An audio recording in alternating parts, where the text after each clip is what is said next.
I thought I rescued the cat, but then everything changed. It was just an ordinary afternoon, or so I thought.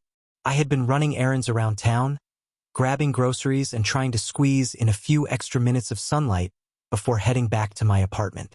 That's when I saw it. A small, scruffy cat darted across the road, a blur of white fur with splotches of gray. It was a tiny thing, obviously hungry and terrified. The poor creature looked lost, its eyes wide and full of fear. My heart softened instantly. I couldn't just leave it there. Without thinking, I pulled my car over to the side of the road and got out, scanning the street for any sign of its owner. The cat was huddled by a trash bin, trembling. I approached slowly, hoping not to scare it. As I crouched down, it made no attempt to run.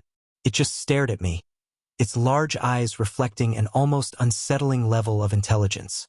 "Hey there, little one," I said gently, reaching out my hand.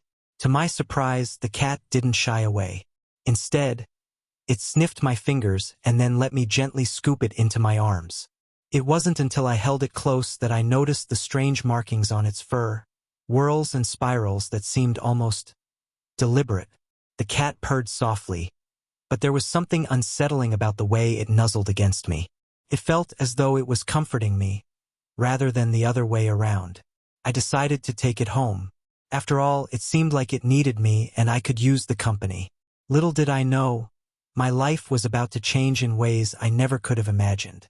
That night, as I settled into bed with the cat curled up beside me, strange things started happening. The lights flickered once or twice, but I shrugged it off. My apartment was old. Things like that were bound to happen. But then, around midnight, I heard it. A soft whisper, barely audible but there, coming from the direction of the cat. I froze. My heart raced. The room felt colder, like the air itself had thickened. I turned my head slowly, expecting to see something that might explain the strange noise. But there was nothing out of place, except for the cat. It was no longer curled up peacefully.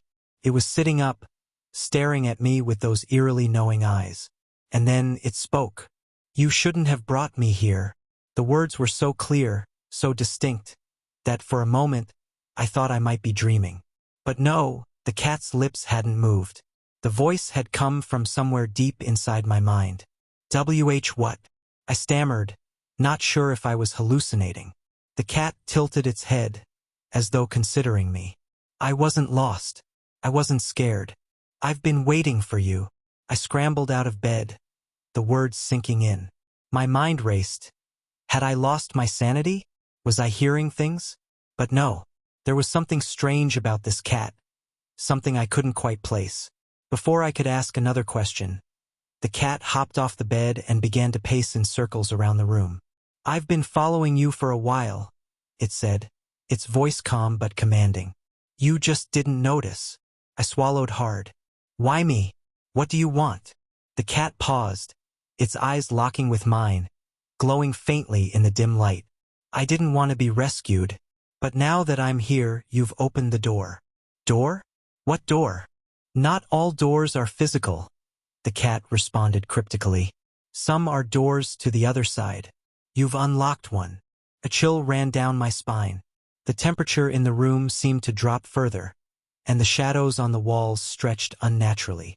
I felt dizzy, like the room itself was shifting. The cat's voice grew more urgent. "The door is open, and there's no going back now. You've called them." "Called who?" I asked, panic creeping into my voice. But the cat didn't answer. Instead, it jumped onto the windowsill and stared out into the night.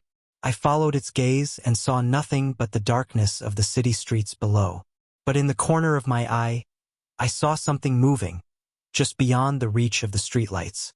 Shapes, shifting in the shadows, watching, waiting. I felt a sudden compulsion to look at the cat again. But when I did, it was no longer just a cat. It had grown, its body rippling and twisting like it was changing shape. The markings on its fur shimmered, glowing with an otherworldly light. It no longer seemed like a harmless, stray animal. It felt ancient, powerful. "You've freed us," the cat said, its voice deepening, now sounding more like a chorus of voices rather than just one. "The world is not as you know it. The cat. No, the thing that had once been a cat, stepped off the windowsill and faced me, its eyes now glowing with an ethereal light. It no longer resembled a creature of this world. It was something else entirely, something ancient and hungry. I backed away, heart hammering in my chest. What are you? I'm your guide, it purred. Or your undoing. The choice is yours. The shadows outside grew closer, inching toward the window. I could feel the air thickening, becoming charged with a dark energy. The thing that had once been a cat was no longer something I could comprehend. You've opened the door, it repeated. Now you must choose. I had thought I rescued a helpless creature. But now I realized I had made a terrible mistake. The cat wasn't a lost soul seeking warmth. It had been waiting for the right moment to make its move, and I had unwittingly given it that moment. As the room filled with a strange, pulsing energy, I had only one thought left. I had no idea what I had unleashed, and I wasn't sure I'd survive whatever came through that door.